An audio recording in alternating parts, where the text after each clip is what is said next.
Hey, thank you for tuning in to another edition of the Business of Fun podcast. It's me, Dave Wakeman. I'm your host. How is everybody doing? In a global pandemic, it seems like that is an obvious question to ask, and I don't want it to come off as flippant or insincere. I really want to know how everybody's doing, how everybody's holding up. Let me know. Send me a note, dave@davewakeman.com. I really want to hear from you. I really want to make sure everybody's doing okay. If I can be a resource or some sort of support for you, I'm totally here for that. I'd love to hear from people. I want to make sure everybody's all right, because I couldn't keep doing this thing without all of you who are listening right now. My guest today, I'm really super excited for you to hear this conversation. It is a bit of a stretch for me to have someone like Amira Rose Davis on the podcast. She is a historian at Penn State, and I wanted to have her on to talk about the social justice movement and the impact it's having on sports and sports business right now. 20th century American history, the pandemic in college sports. It's a really great conversation. I can't wait for everybody to hear Amira. She was great. I feel like I've made this wonderful new friend. She was introduced to me by Tammy Gaw, who has been on the podcast before. I think this is really, really awesome. And I will tell you a little bit more about her first in a minute, because I want to make a little bit of a few observations in a rant, maybe, I don't know. I feel a little bit as I've gone along, and as the pandemic's gone on, I've become more like a ranter at the start of these things, because I'm trying to help people come up with ideas and ways to move their organizations and their businesses forward coming out of this pandemic, which is really dragging on, and it's really, really been difficult for so many millions of people around the world. But what I've been thinking about lately, because I had a couple conversations, a lot of podcasts are coming at you, so hopefully you have a chance to listen to a lot of them, because, these are great podcast guests, is right now during the pandemic, one of the things that's come up over and over and over in conversations I've had with people is how to maintain and engage an audience right now. And I think what I've found is a lot of times we're unsure of how to engage with organizations or with people. Sorry, as an organization, we're struggling to engage with people. And I don't know if there's a simple formula, and this is less of a rant and more of a question.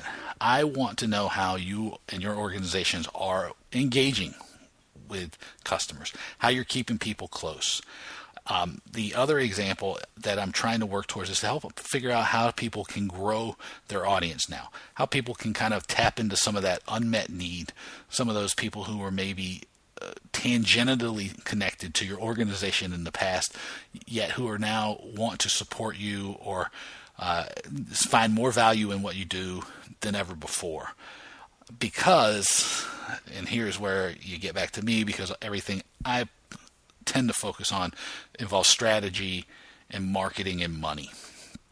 Because what I want to try to figure out and come up with some roadmap and playbook for people to generate revenue outside of some of these ideas that are seeming to be more and more difficult to pull off and less financially feasible, like some of the social distance events that are happening, and some of the requests for donations that maybe not going as well as they are.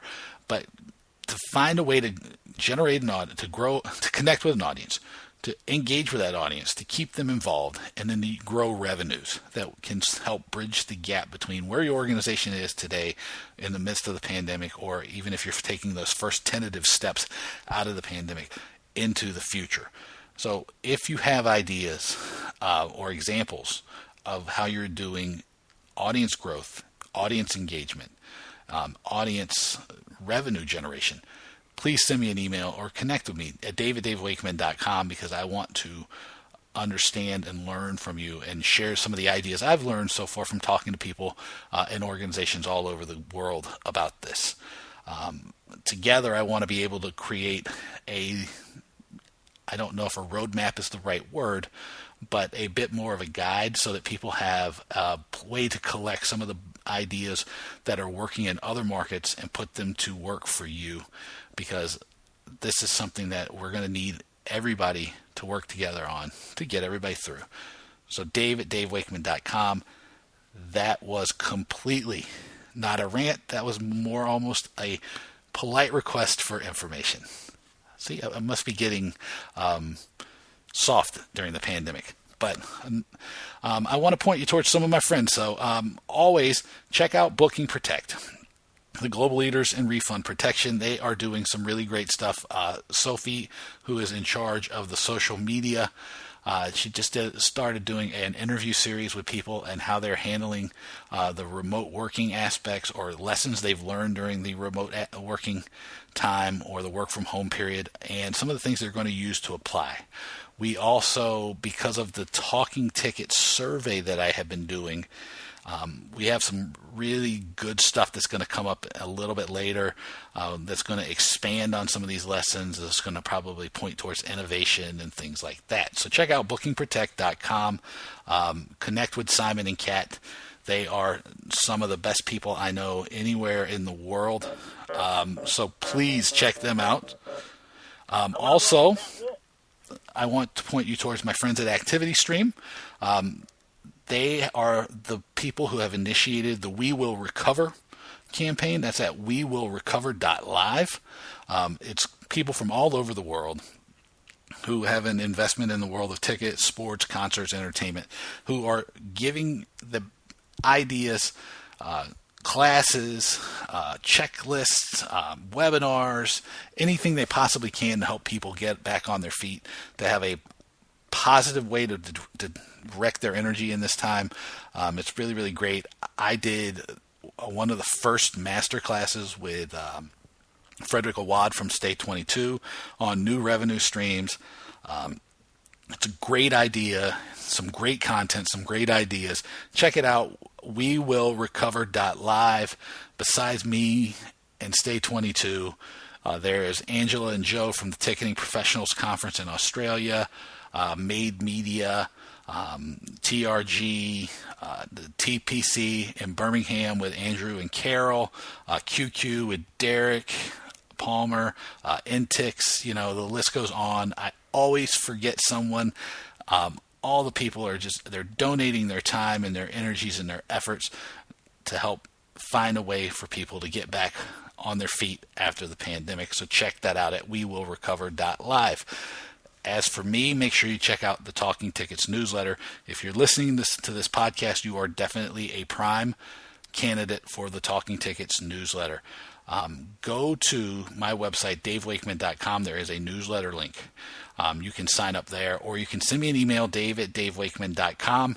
And I am posting this on Thursday night, August 6th, 2020, and I am going to try to put together a new virtual mastermind group.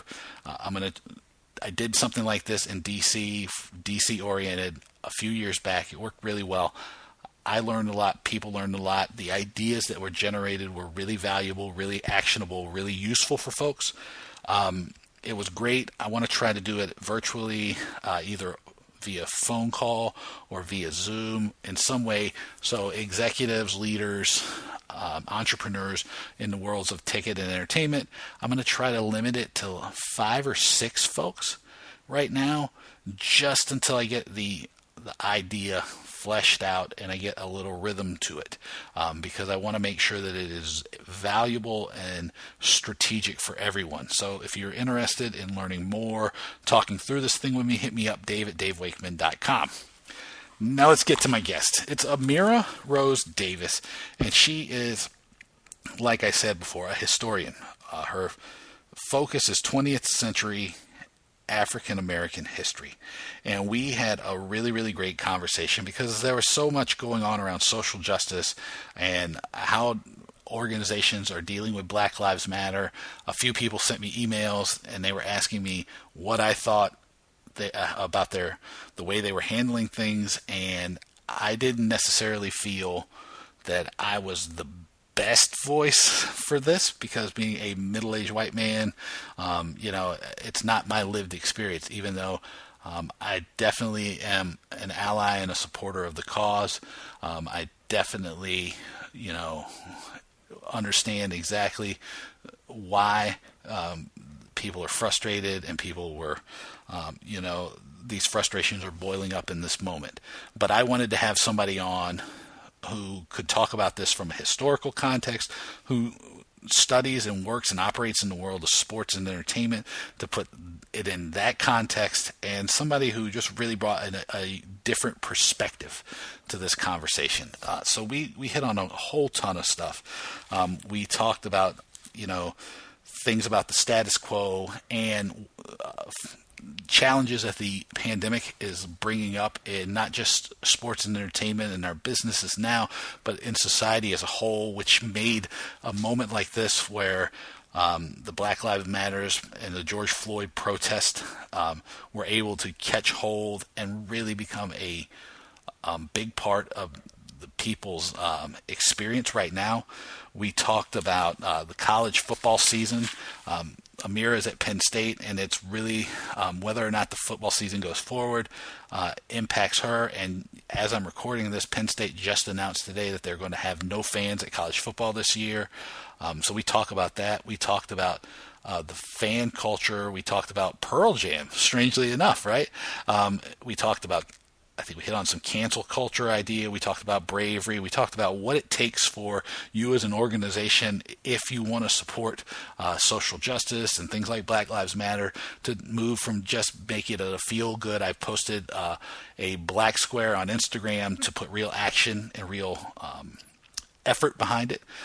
We talked about how to be proactive. We talked about women's sports. We went on and on about our shared love of Megan Rapinoe and Sue Bird. It really, I think it's an interesting conversation. I hope it is a good conversation. I hope people learn something from it. I share some of the stuff about myself that I don't always or have not always talked about, that sheds a little bit of light on my opinion on these things. Amira is fantastic. I mean, this recording is an hour or so. We spent probably another hour talking, either before and after the podcast, and I think we could have gone for several more hours. I had so much fun talking to her. I feel like I really do feel like I have a great new friend. It was awesome. So, there's a bunch of stuff that she's working on right now, and check out her podcast, check out her panel on NPR coming up next week. She's great, and I'm dragging this introduction on a long, long time. So without anything else from me, here is my conversation with Amira Rose Davis on the Business of Fun podcast. I want to welcome Amira Rose Davis to the Business of Fun podcast. Amira, how are you? I am good. Thank you so much for having me on. Yeah, this is, I'm going to say that you probably are going to be one of the smarter guests that I've ever had. I mean, when it's compared to me, that's a low bar that I set for myself. But no, I'm joking. I'm really excited to talk to you today because you are here to tell me how college football is going to happen this year and why Alabama's the greatest. Well, yeah, totally. College football is certainly happening. If you take a look outside, you can see everybody's pushing ahead.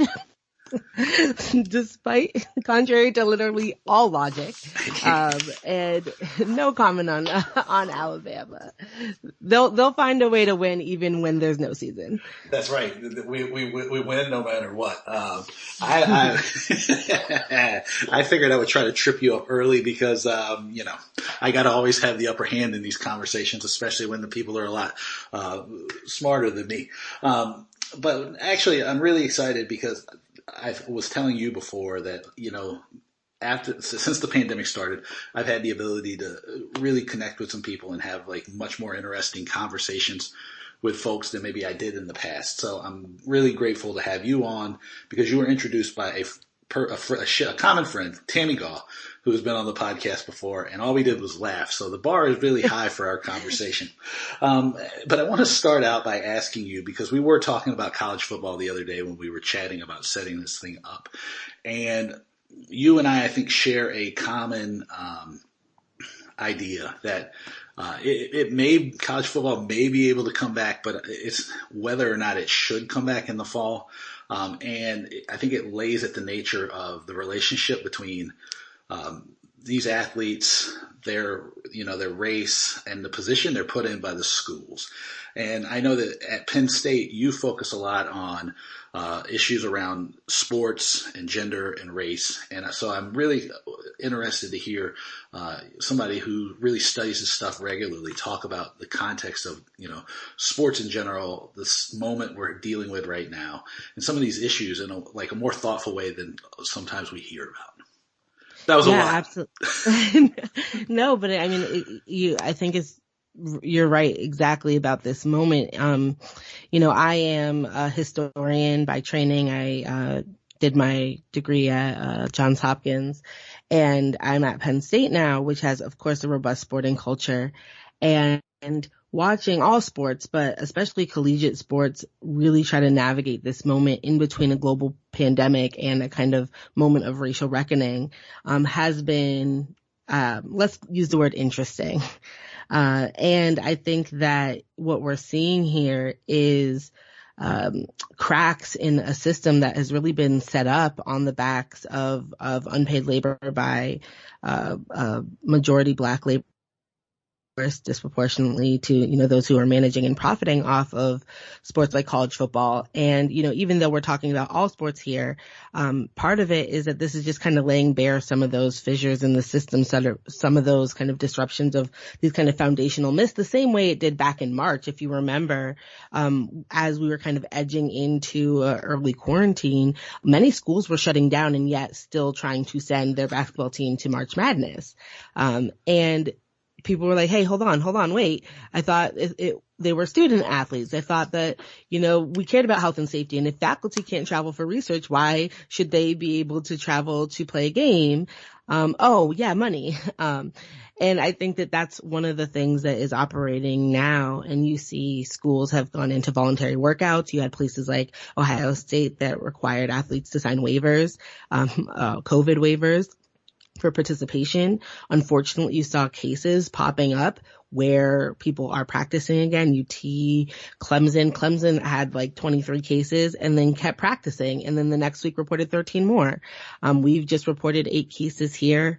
And it's just, each time you do that, it's this evidence like this, we need to just stop. And I'm really sympathetic. I'm really empathetic to especially I live in a college town where the local economy is completely tied, right, to athletics, specifically the football team. And in the spring with the blue and white game canceling, I mean, that costs $1 million in the town. And I'm really empathetic to that. But also, this entire system has been constructed like this, and it's a house of cards. And so now what we're seeing is disruptions to that, both by COVID, but also athletes themselves are starting to speak out and starting to challenge this moment, challenge being put in this position, and the fact that these universities are still kind of clinging to the idea that they need to play. And it feels like, I think Mike Gundy said, OK State coach said the quiet part out loud a few weeks ago. And he was like, listen, 19, 20-year-olds, they get COVID, they'll be back at it. But we need to take that risk because we need to get money moving through the state of Oklahoma again. And I think that that's so significant. You're saying, that we do need to take the risk because they'll be fine. But what stake is the entire economy of the state based on what they do. And I think that to me is really the meat and potatoes of what we're talking about here when it comes to college sports. Well, it's also not true, right? What Mike Gundy said has been, proven in cases long and big and small that that's not necessarily true, right? Because we've seen cases, I believe, in California where teenagers have died. I saw a Facebook post from a mother of a college football player at the University of Indiana who's 20, who's now struggling for his, fighting for his life. The pitcher, and I don't remember his name, of the Boston Red Sox, is 27 years old, and he's out for the season because of heart-related issues based around the virus. To me, it's completely a false narrative, and to me, it raises a question, and I may not ask this exactly the way I want to, so if I don't, forgive me. But instead of looking at things that we can do, shouldn't we be asking the questions about what we should be doing? Because when parents send their kids to college, right, and especially the athletes, because a lot of these kids, the only way that they have to get out of the situation some of them grew up in is through sports and athletics. They're investing all of their hopes and aspirations in somebody taking care of their kids. To me, would you do the same thing for your kids, right? Would you rush your kids out and put them in a situation that you can't guarantee is safe? And that's what this comes back to me, because you do see that this, we don't know what's going on with this virus, and we don't know what long-term impacts it's going to have. So then I guess the question is what's the difference between what we should be doing and what we can be doing?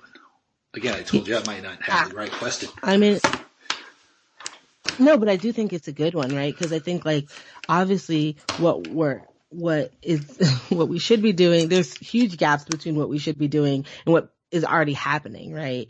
And I think that for me, one of the things that happened with being in quarantine and COVID is it grinded a lot of these institutions to a stop, whether it's college sports or professional sports, the Olympics, whatever. And in that moment, it seemed like there was an opportunity to really think about what the world looked like on the other side of this. And with the kind of rise of kind of protests in the wake of George Floyd's murder, I think there was two conversations that really kind of wove together, saying, okay, the status quo was not working for everybody. And these are ways that certain systems were actually harmful.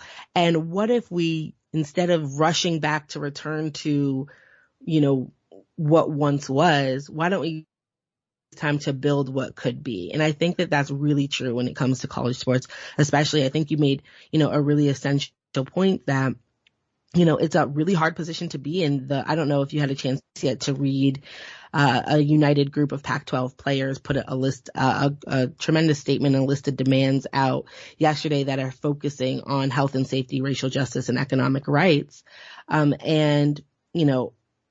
One of the most kind of heart-wrenching things that I saw was a player who retweeted it and said, listen, I agree with all of these things, but, I agree with this movement, what they're fighting for, especially in terms of health concerns about not playing this season. But it's not an option for me because I have people that need to eat. So if the NCAA wants to use me as a lab rat, it is what it is. This is Washington State defensive lineman Lamont McDougal. And I think that strikes at the heart of one of the things you're saying, is that we've created lots of places in this country, not just college sports, that put people into situations of forced choices, where this is the farm system to the league, and it's created because schools are like, yes, we're having a season and here's a voluntary workout, quote unquote voluntary. It is putting young kids in the position to sacrifice their health. And as you pointed out, we know now, as the data continues to emerge, that it doesn't matter if you're 20. This disease is a monster, and it has lasting effects even if you beat the initial round of it.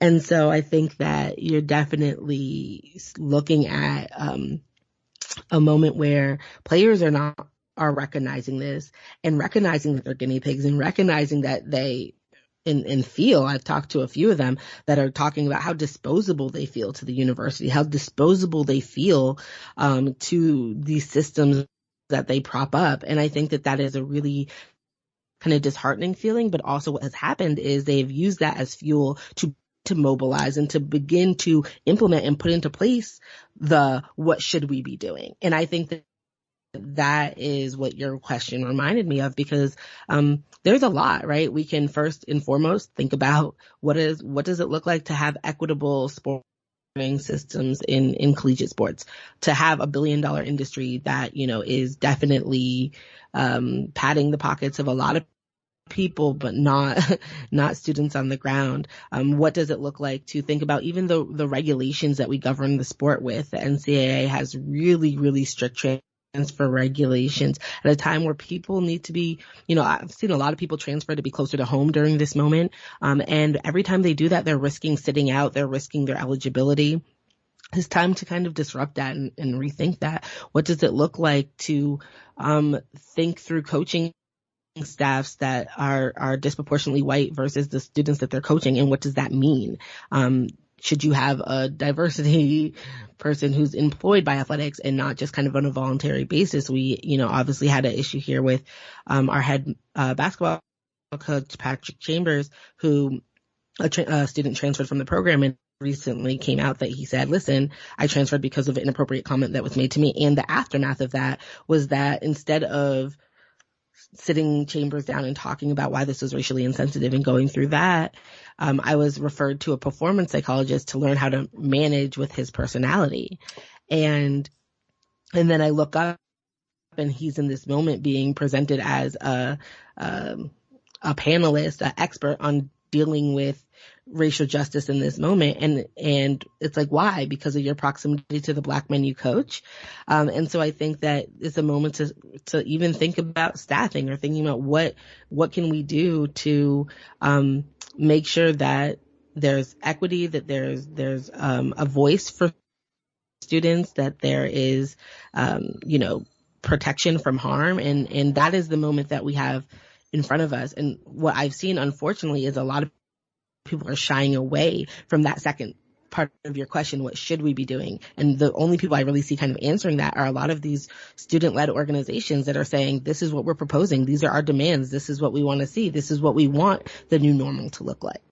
Yeah, I saw the Pac-12 thing, and in partnership with that, I also saw the reports from Liberty and from TCU, which were pretty appalling, right?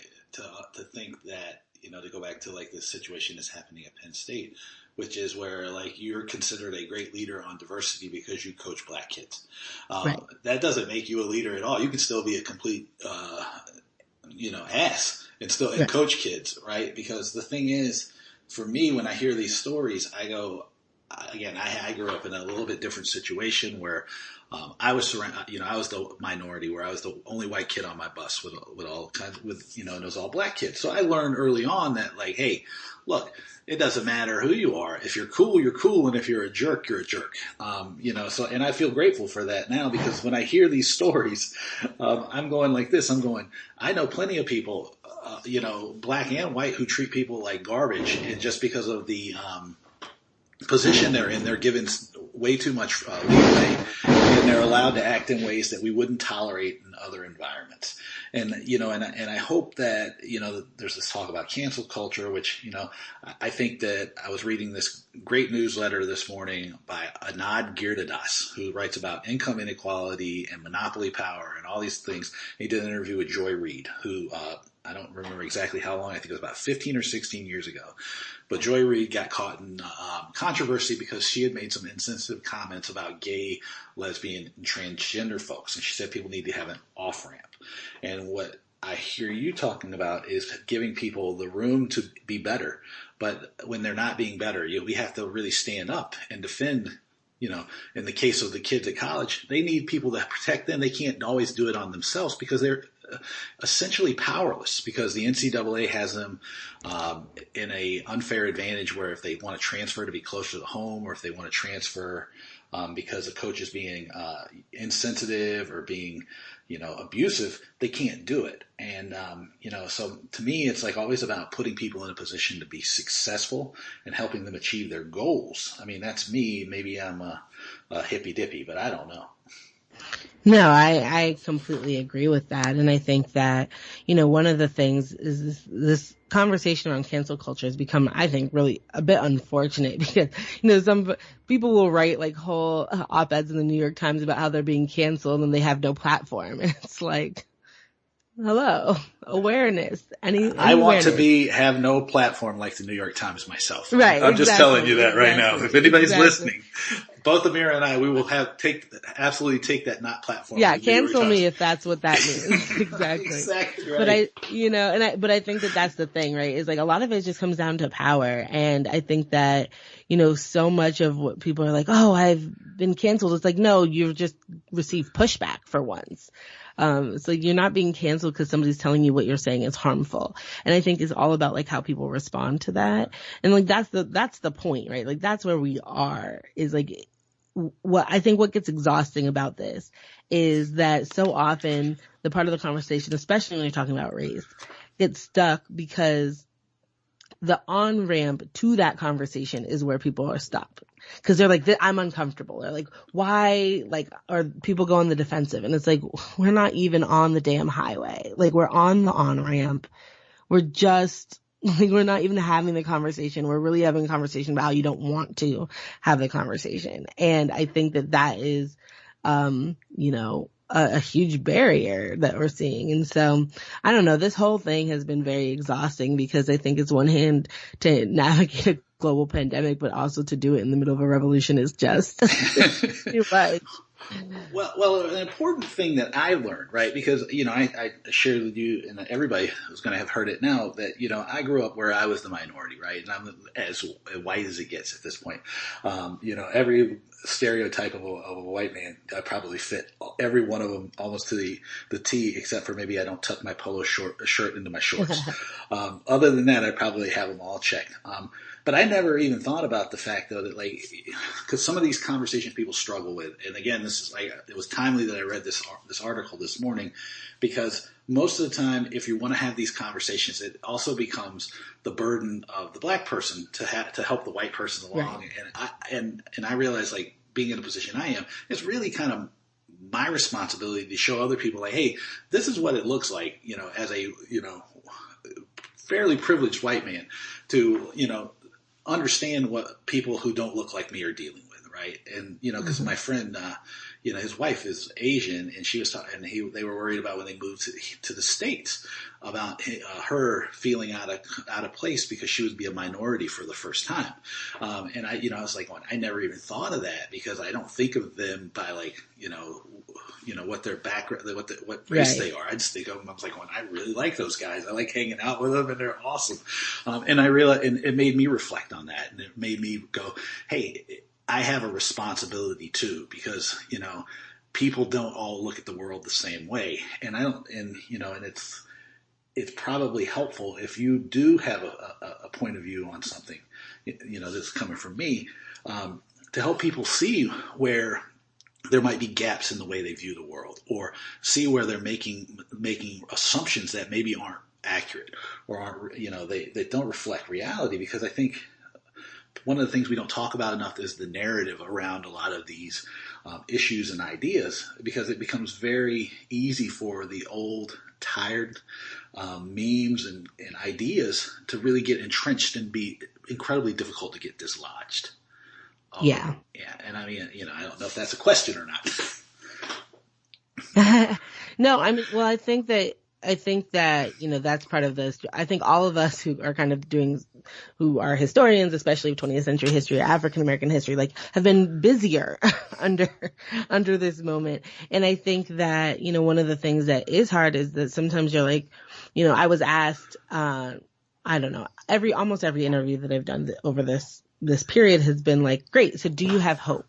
Right? Or like, what are the next steps? Or like, what should be done? And after one particularly long day, I think it was my 7th interview of the day, and I was kind of losing the, media filter that sometimes you have.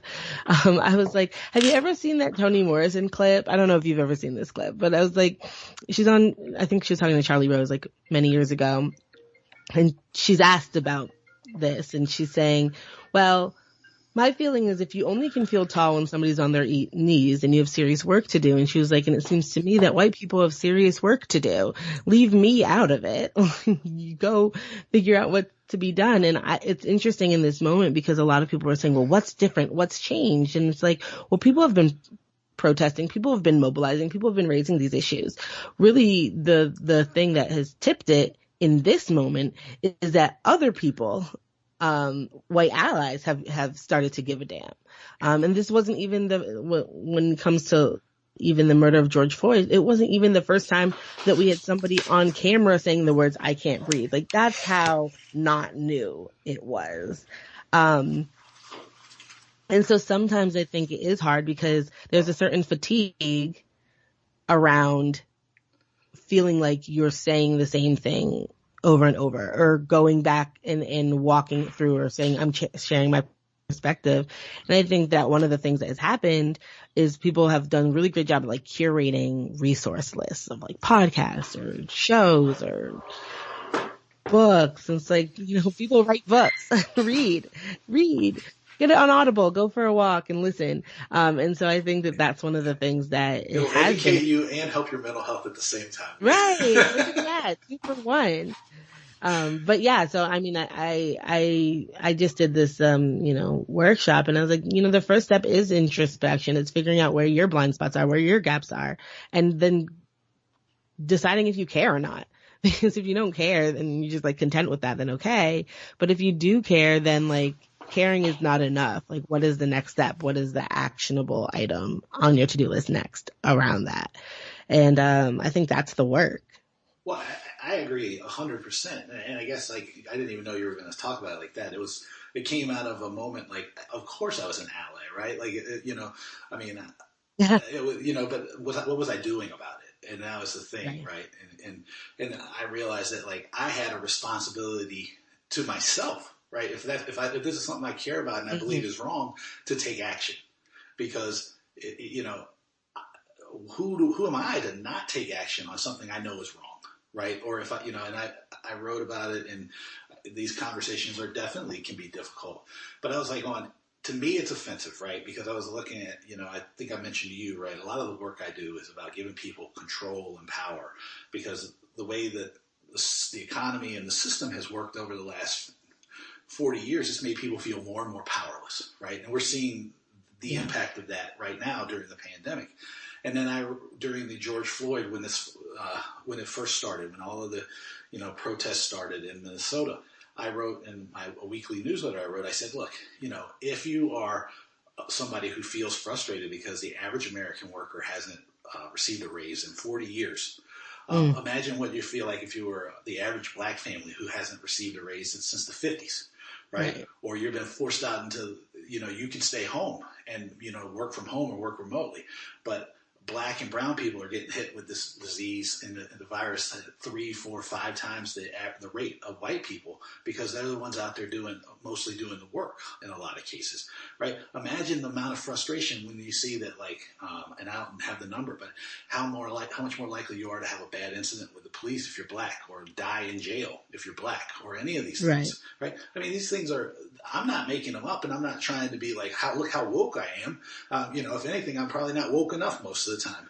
But these are things that you don't even have to look very far for. And it's really, really, to me, it was really, really frustrating to see these things, and to see people almost will, or actually it was really exciting to see people not fall back into complacency around them.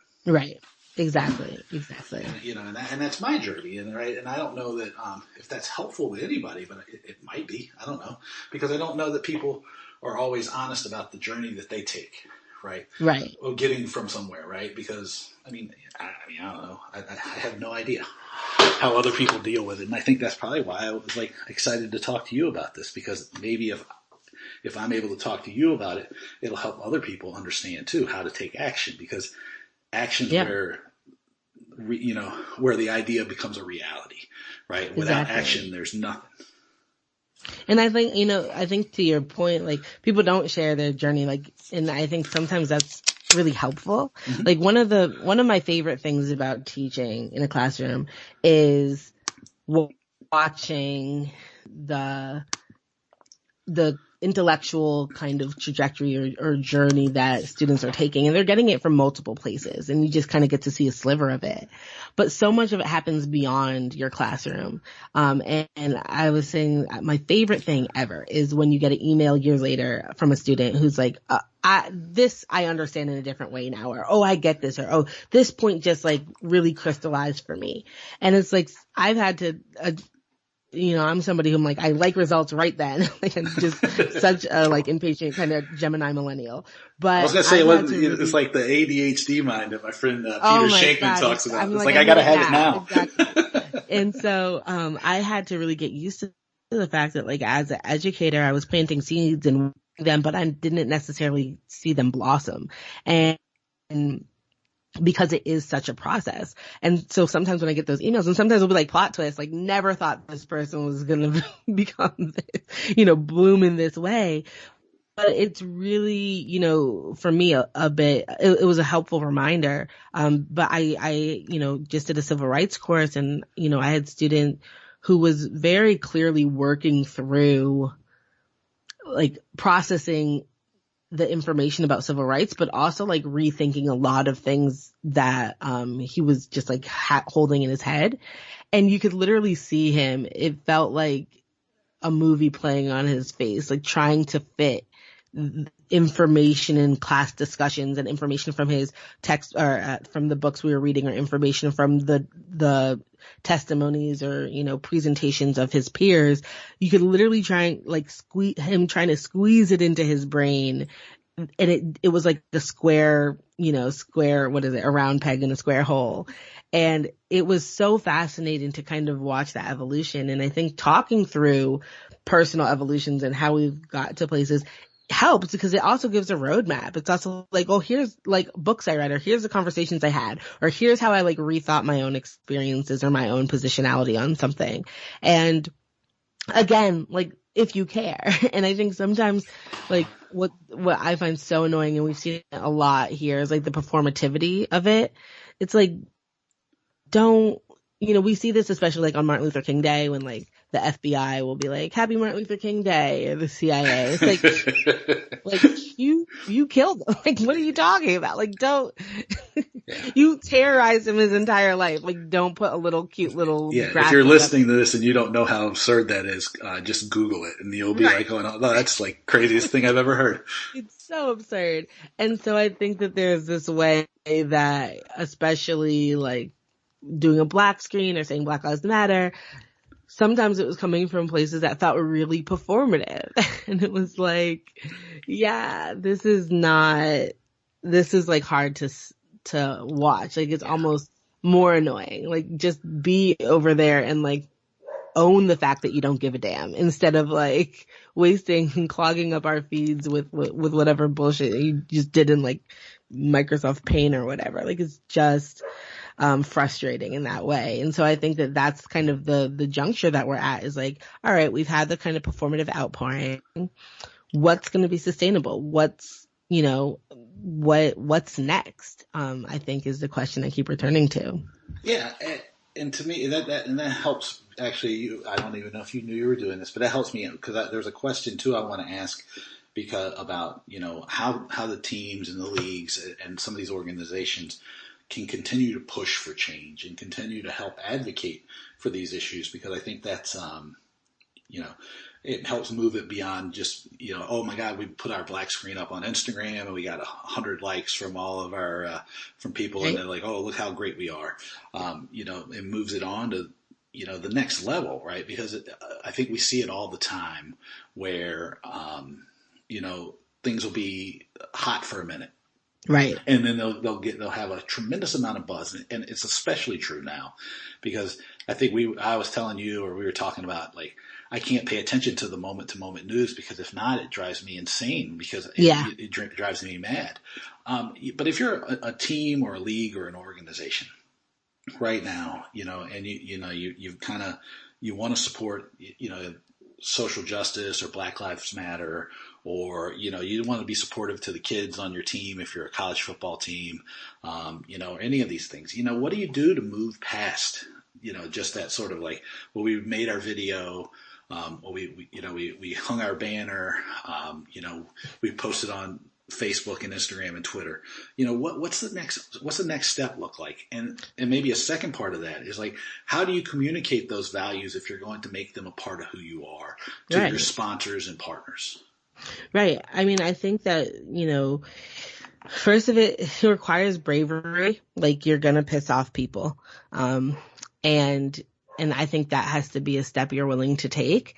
And I mean, take it from, ask any Black person who's like on Twitter, right? Like, mentions won't be fun, right? Like, there's going to be a backlash, there's going to be a pushback. But, so I think like you just have to kind of decide what your priority is and kind of fearlessly move ahead with that.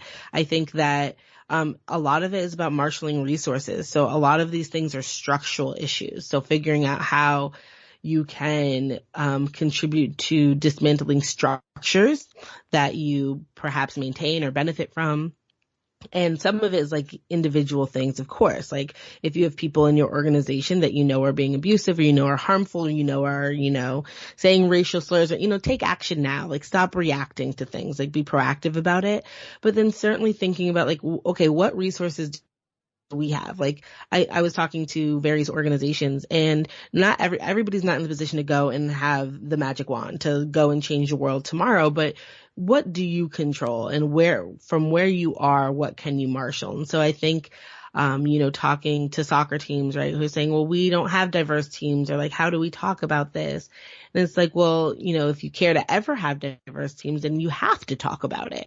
And it's like, what can you do? Can you offer scholarship? Can you have mentoring programs? Can you align with organizations who are already trying to, dismantle the kind of pay to play club sport youth that so many youth sports have become, that is, creating some of this disparity in access to various types of sports, thinking beyond the pitch. This is happening. If you look at Europe, one of the things that they've piloted is like, okay, so we're going to stop the game if we hear chants from the stands, and we're going to give a warning, and then we're going to, kick fans out. And they have this kind of set program. This was the first year that they, now there's no fans. Now people can't go to the game. But before it happened, though, they totally backed it up. I mean, there was several instances where they shut it down, right? And it's like a zero tolerance policy.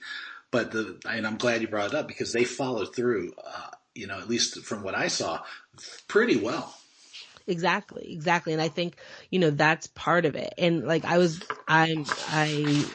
went to school in Amherst. I grew up in Western Mass, and I was thinking about this. I've been really, thinking about how much fan culture impacts,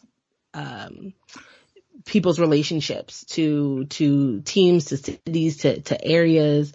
And I see this, I lived in Philadelphia. I saw this was also true, about like, what is the experience to go to a tailgate, to like even here at State College when there's Confederate flags, at some places in the tailgate, like what does that look like? And so sometimes it's, it's all of the things as well. And then enforcement matters. So we've seen things that I never thought would happen, which is NASCAR, banning the Confederate flag and the Washington football team changing its name. And then the next step for that is like, you can't rest on those laurels. You can't say, look, we did a thing. Like, first of all, it's absurd. Dan Snyder, I'm talking to you, that it took this damn long, but okay. But like, what's next is enforcement. So what is it going to look like for NASCAR to actually like enforce this? Like, what if somebody's wearing a shirt with the flag? Like, what does that look like? What does it look like?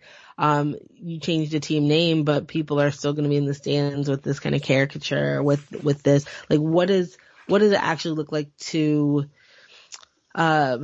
keep doing the work and not just like applaud yourself, not like, okay, we got 1,000 likes on this. Like, great, good job. Work's over. We did it. And so I think that is one of the things that it requires. And if you don't have the people in the room right now that are helping you brainstorm or coming up with those answers or thinking through the solutions, then you don't have the right people in the room. And maybe start there. So I think that's going to be the task that's in front of many sporting organizations moving forward is, and I had this conversation with my kids' theater program, right? Who were like, came to all the Black parents and were like, help us write our anti-racism statement, or and it was just like, okay, a lot of this is good. Like, what comes next? Like, the statement is a good start. How are you going to ensure that there's diverse productions. Mm-hmm. If generally musical theater doesn't necessarily offer, like you don't get the rights to a lot of it. And also none of us in this lily white town want to sit through a production of Dreamgirls with white kids doing it. Like it'll be awkward. It will be awkward for everybody. Like we don't have to pretend that's not going to be awkward, but that doesn't mean that you can't think creatively about figuring out how to open up spaces for people. And so that was like one of those conversations. Like, first of all, you have power. Like, try to demand rights to different productions instead of the same old. Like, my daughter this year was in Bye Birdie and freaking Music Man. Like, it gets exhausting. How many times do we need to see those same two productions in every school musical? We don't. First of all, we never need middle school kids doing Bye Bye Birdie. Like, let's just be clear about this. Like, that is not a production that works well with middle schoolers. No. That's exactly right.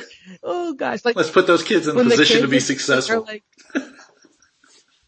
exactly. Like, the kids were like, oh, it's satire. Like, when you have middle schoolers telling you that their production is satire to get through it, it's like, you probably need to go back to the drawing board. But yeah, so I mean, I think that's what people are doing, and I think you can already start to see, like, who are, like, I was impressed with Peloton. I'm kind of shocked, but like, very impressed because they followed up like with a monetary commitment to a multi-year $100 million commitment that had plans that were both external and internal, and like raising their minimum wage for workers there and thinking through, initiatives that they can take externally, but also like internally addressing the culture within the organization. And so like you can see when people are taking active action and people who are like, look, I put up my black screen. What more do you want from me? Right. Well, and I think there's a flip side to this, and I mean, we might have touched on it a little bit earlier, but if we haven't, I think one of the things that happens too is that, I don't know if it goes along with the cancel culture or where it actually fit as far as a label goes, or maybe it doesn't need a label.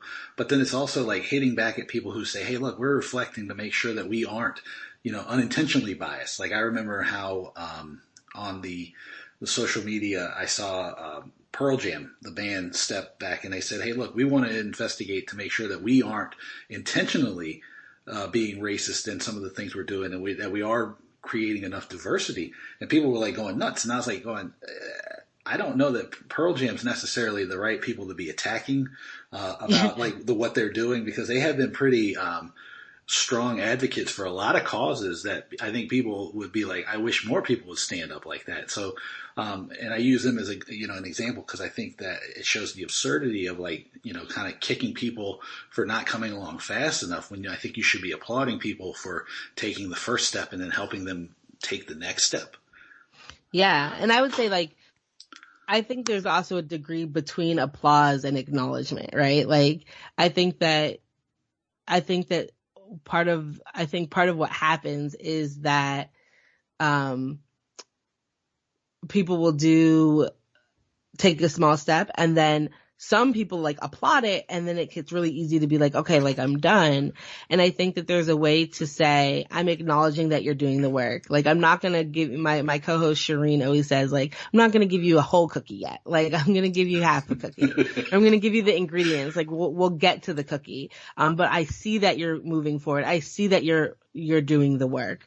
But also, if the bar is so low that it's in the basement, and somebody takes like a mini step over it, which not in necessarily in Pearl Jam's case, but like in some of these other cases, you do a little thing and then some of the applause comes. Like, there's a way to acknowledge that movement is happening without, throwing a parade for stepping over a fairly low bar. And I think that to me is like where I find the most kind of long-term movement building kind of tactic, right? That affirms and recognizes the work being done, but also is like, all right, great. Like, it's like when you have a trainer who's like, you're doing great. And also like 10 more. Yeah, exactly. If you can do the squat for 8 reps, I want to see you do it for 12. Exactly. Yeah. Exactly. And I think there's definitely a way that you're like, you just did tremendous at doing those 10. Like you have more in you.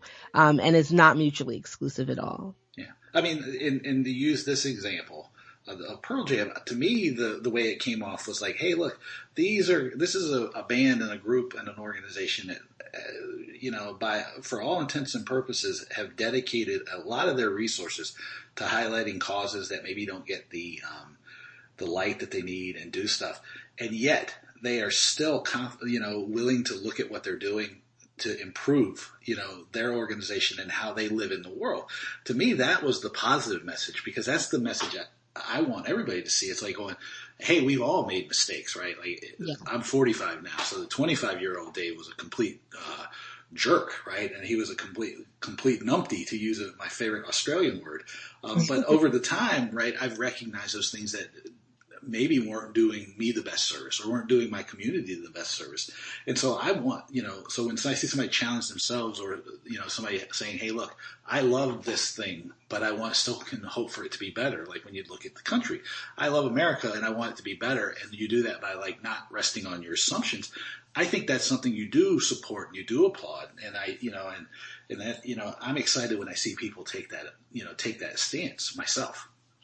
Yeah, no. And I think that that's the thing, is like, if you care about things, if you're in institutions or organizations that you care about, and you want to do the work, and you want to, it's not gonna, there might not be trophies, there might not be ribbons, it can be thankless at times. But you have to kind of find your own meaning, within it. And I think that that's, you need enough people doing that if you want to see, change happening. And so I think that's for me where we are, and we're having these conversations, of course, with our children as they're confronting this in various ways. My daughter, is musical theater obsessed, and, was able to like think about this and have these discussions, in this moment. We were in New York, the week that Broadway shut down. We'd just seen a production, and, we had a conversation about like the economics, right, of the industry. And we had a conversation about like, what does this look like now? Like, why are unions important? Right. And like, I think there's a moment here to really even think about like how we have conversations with those around us, particularly our children. We were having a great, conversation around it, when, there was like a letter put out to Dear White American Theater, and we were able to like read through that together and think about it in a way that then she could take and think about what lessons are in there, what grievances are in there that also applied to her situation in middle school. And I thought that was really great, because some of the work that then was being done, or that people had to wait until they were 25 to have in a professional setting, she was able to start having at 13 in middle school. And like, again, going back to like, I don't know how that will be watered. I don't know what comes of that, but I have to believe that that is starting, somewhere further along than some of the conversations that were had when current people having these in professional settings, didn't necessarily have people interested in having these conversations when they were her age. Oh, and to be fair, there's still people who don't want to have the conversation. Oh, yes, sir.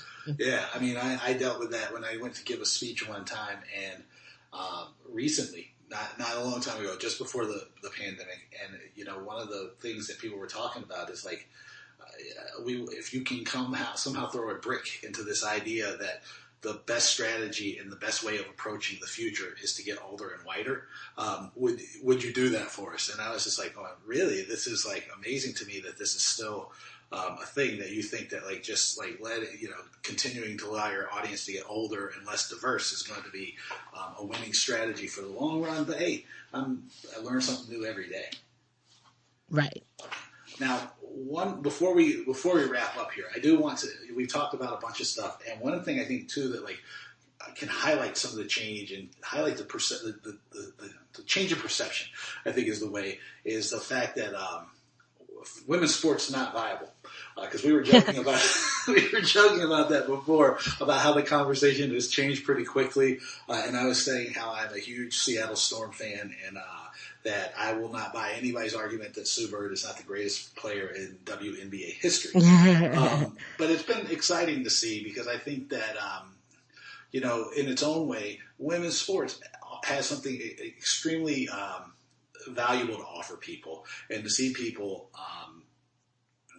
embrace it and find things they enjoy about it is great. And then I'm also, if anybody's listening, I totally want one of those WNBA hoodies. But I know, it's like the commodity. I gotta find out how to get enough pull about this. But from your vantage point, studying this stuff and working on this all the time, what would you say has been maybe the biggest driver of this sort of seeming like really swift shift in the view of of women's professional sports? Yeah, well, I mean, I think that there's two things happening. One, the WNBA, just negotiated one of the most progressive CBAs. This was a lot to look forward to going into this season in terms of visibility for the league, in terms of the new labor conditions. There's a lot of excitement. And then COVID happened. And I think that, at first it was really hard because my co-host Lindsay Gibbs wrote on her newsletter Power Plays, wrote about this. She made an argument early in quarantine, like when sports return, like let the women go first, like this would help build women's sports, et cetera, et cetera. And then later she was like, okay, but like actually I didn't think sports were coming back before like the pandemic was over. And so there I admit, like even now kind of watching it, I'm really excited for the Wubble. I love all the content coming out of it. It's been very exciting just in general, but then also it's like, I don't like this. Like COVID. But then at the same time, I think one of the things that we know to be true about women's sports is that when it's available and when it's accessible, people watch it. And so one of the things that's happening now with both the NWSL coming back, that they were ignored, by the way. There are so many headlines like this professional sports is back or whatever. And the NWSL had a successful Challenge Cup, was their first professional sports back in this country. And they were on CBS and their ratings are up. The WNBA has gotten more airtime and their ratings are up. It's like that's what we've known. And so this is one of the things that's happening right now, is that they are central. They are existing, and to have the NBA and WNBA season coexisting, and you have basketball being played at the same time, and you can kind of, be in touch with both and tuned into both is really great. And I think that, WNBA players, it has to be said, have been the vanguards. They have been, from the Minnesota Lynx years ago to now, have been really setting the standard in terms of athletic activism, in terms of engagement. You've had a number of WNBA players opt out for various reasons, but a lot of them are committed to social justice. Of course, this is coming after Maya Moore leaving for a year and helping Jonathan Irons get out of prison and doing amazing work there. And so I think that there's just this kind of moment that the WNBA is having, where they have continued to be staunch advocates and leaders of many issues. They're playing under the Say Her Name campaign to raise awareness about Breonna Taylor's murder, and they are increasingly committed to racial justice and gender equity, and I think that it's a tremendous league to have kind of front and center. And also just Wubble content. The thing with women athletes is a lot of them are bringing their kids into their Wubble. And so the content coming out of the WNBA, like besides from the play, has been the most adorable. If you haven't already seen, like, please go find, there's some Twitter account that's just putting stories, like videos from inside the Wubble of like the kids who are so cute, and just running around and doing TikTok dances and things like that. But I do think that one of the things that we're seeing here is what happens when you put resources and visibility into women's sports. And the work is nowhere near done, of course. But I think that it is just demonstrating the viability of them. And it will be very interesting to see, like, where it goes from here and how that translates, at the collegiate level and things like that. But so far, it's been I think a strong start to have women's sports back on the map. Yeah, and I think you kind of, I don't know if you framed it just exactly like this, but we shouldn't forget too that there, you talked about Maya Moore, but there's some great personalities.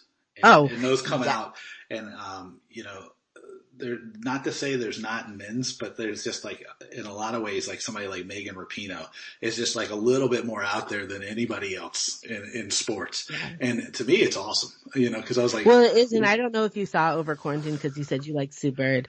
Megan Rapinoe and Sue Bird had the best, beyond anybody, the best Instagram. They started an Instagram show during quarantine called A Touch More.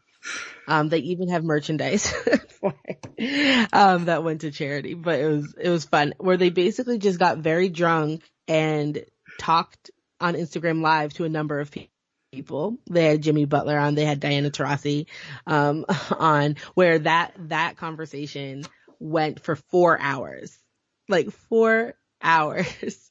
And Megan by the end of hour 3 was just, it was funny. They tell a story, and Sue has told the story a number of times of like the first time that she took Megan to drink, to like vacation with her, and Diana Taurasi, who of course she played with at UConn, and Penny, and basically was like, UConn players clearly can drink anybody under the table because Megan could not hang. And so she's told the story multiple times, but to watch it in real time when they're on like hour 3 of a conversation, Diana Taurasi is dropping gems about like what ownership would look like, or like her aspirations to own a team. And they're talking, like having some really deep, insightful, but also hilarious conversations. And Megan's like burping on the couch over there because she's too drunk to continue. It was absolutely must watch TV. Like, it was the best thing that I watched all quarantine, honestly. Yeah, I think that they have, who knows what anybody's relationship's like, but it's like, it's awesome too, because like Megan's like completely like the wild child in public, and then in Sue Bird's public persona is like much more buttoned down, and then you see something like this and it's like completely flipped. It's like totally great. Exactly. It's like, it's pretty funny. I mean, I enjoy it. Because I think I told you to start with, is like one of the things about all the stuff that I do is because I love people, so that I love to get to know them and see them. And it's just, it's awesome. And I've appreciated the personalities coming out, so much, so much. So I would point people towards that. Now, I want to sell some things for you, right? You have a great podcast, and I think so. Let's talk about your podcast for a second, and then you also are doing a panel next week on for NPR, and I want to do that. Talk about that because it points out at the myth of meritocracy, and I think that we always have assumed that the smartest person wins, and that's not necessarily the case, unless I'm wrong. You tell me though. Right? No, definitely not the case.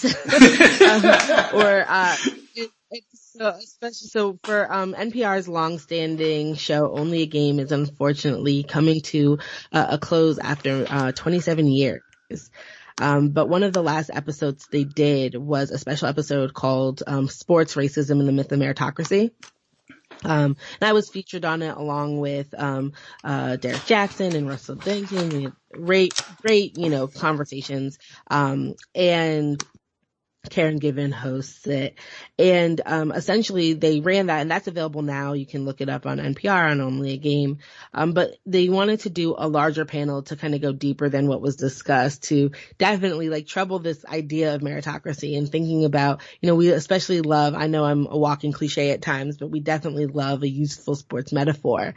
And so thinking about the way, like, okay, well, we're maybe not on an even playing field, and we're not all starting at the same place. We're not all running exactly the same race, and thinking about how sports can actually perpetuate racial inequities in terms of access, or college sports in terms, there was a segment on like sports movies that are super feel good but maybe don't have the best takeaways all the time, that are kind of like subtle.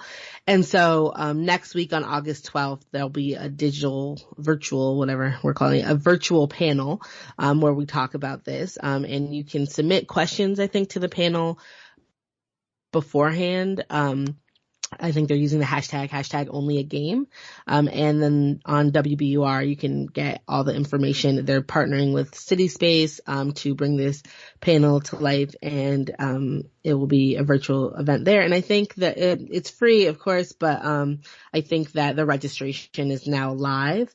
And it's Wednesday, August 12th at 6 p.m. So I'll be there. So that will be fun. And then, yeah, so my podcast, Burn It All Down, is the tagline is the feminist sports podcast you need. And it's a podcast that we've been doing for 3 years. I'm one of 5 co-hosts. So, I have the best co-hosts that are just the best, most important, some of the best minds in the game, I believe. So like Shireen Ahmed, is a writer and a sports activist. She's in Toronto. A lot of her work is focused on Muslim women in sports and the intersection of racism and misogyny. She's like the, hockey person and also, soccer, and she's tremendous. And then my one historian on the podcast with me is Brenda Elsey. She's an associate professor of history at Hofstra. She studies Latin American sports, and her newest book, Football Era, Women's Sports and Sexuality in Latin America, is absolutely phenomenal. And so she is anything you would ever need to know about global football, so soccer. She is your person. And then we have 2 other writers, reporters on the team. Lindsay Gibbs, who was formerly at Think Progress. Now she runs that newsletter I mentioned, Power Plays. And she really covers all things women's sports. She's the one who will have all of the content for WNBA, for NWSL, just chock full of information. And then Jessica Luther. And you might be familiar with Jess's work. She's really kind of changed the game in terms of sports reporting and sexual assault. She just had a piece this past week that came out, with John Wortham about the Dallas Mavericks. She, helped break the Baylor story. And, I don't know how, honestly, she does the work she does because it's so heavy and it's so hard, but she is tremendous. And she has a new book out, with, Kavitha, Davidson called How to Love Sports When They Don't Love You Back. And so that's my team that I get to work with every week. And for 3 years, we've never taken a week off. We have a weekly burn pile where we toss in all the things, in sports that week that we hated, that are usually racist or sexist or homophobic or transphobic or the like. And we all love sports immensely, and we just don't want to accept them with the usual bullshit. And so a burn pile might say, hey, so you like to use racial slurs in front of your players. You're on the burn pile this week, right? Those are the things that we burn. And then the other feature of the weekly episode are interviews. And we have interviews with, Olympians, with coaches, with professional athletes, with college athletes, with youth. We have interviews with, other journalists. We have interviews with academics, really just kind of so many people. And that's my favorite thing about doing the podcast, is the conversations we get to have. I know the last thing I'll say about it is that when this all started, one of my favorite things I did was a special episode called Black Women Athletes Speak Out, where I interviewed 12 athletes, so WNBA players, Olympians like Gwen Berry, who protested at Pan Am last year, AJ Andrews, some young players, Black players in both the NWSL and the WNHL. I can never do the acronyms.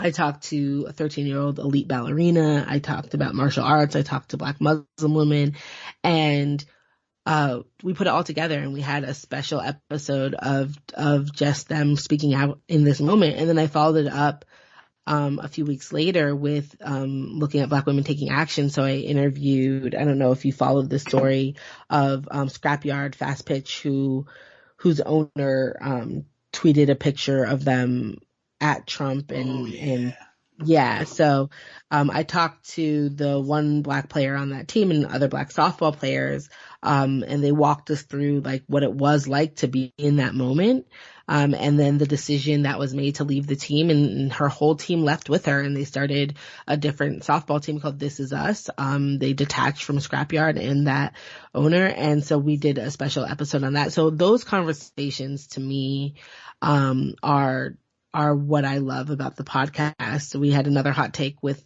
two of the women who had been some long-standing activists in trying to end native mascotry, and we revisited that conversation and interviewed them. Got a hot take up when Washington football team changed its name, and so it's just. And then of course, if you just want like nuts and bolts, we have hot takes at like a full WNBA season preview, a full NWSL Challenge Cup final preview, and we do all sports, not just women's sports as well. So there'll definitely be some Premier League content going up soon. And so I think that that's Burn It All Down. You can find us on the website burnitalldown.pod.com, and we're on Twitter, Burn It All Down Pod, and Instagram and Facebook, all of the places. And I would say on our website, you also get show notes, you get transcriptions. We really want to be accessible to folks. And then there's a link there to Patreon to get merch. We have new Biad flamethrower. People who listen to our show, they're flamethrowers. So we got like flamethrower face masks now. A few of our listeners wrote in and were like, why can't we have our one of our icons is like a woman who's screaming and her hair's on fire. And they're like, I need this on a face mask. And so we just got them up and running. And so now we have our flamethrower face mask and our matchbook face mask. So we're doing some great work. We're actually taking the first break we've had in 3 years, over the month of August to kind of retool the show. And we're going to do kind of a relaunch with all the best parts of the show and give ourselves a little bit of a break, because I think naively in March, we were like, how are we going to do a weekly sports podcast with no sports? It's tough. I think keeping well, up this stuff is like it ain't easy. It will also like every week though. It was like I think we were just like, oh, there's no sports, so what are we gonna do? And instead, it was like, oh, they're trying to bring sports back. Oh, Dana White's gonna try to buy a private island to have UFC 249. And like then stuff with NASCAR, and all of a sudden we're like, oh no, there's like never an end to the stories that we talk about. So it's actually been continuously busy, and so it will be a much needed break, and we're excited to kind of come back and keep bringing content. So that's what I'm working on, yeah. No, that you said it very well, and I'm going to just mirror your idea that probably the greatest thing about doing the podcast is the people I get to talk to. And I'm so glad that I got a chance to talk to you today. Hopefully I did not embarrass myself. Thank you so much for doing this. Before you go though, I want to plug your Twitter handle. Yeah. What's your Twitter handle so we can get people to follow you up on the Twitter? Let me look. I don't know. It is I think it's at Mira Rose, Mira Rose 88.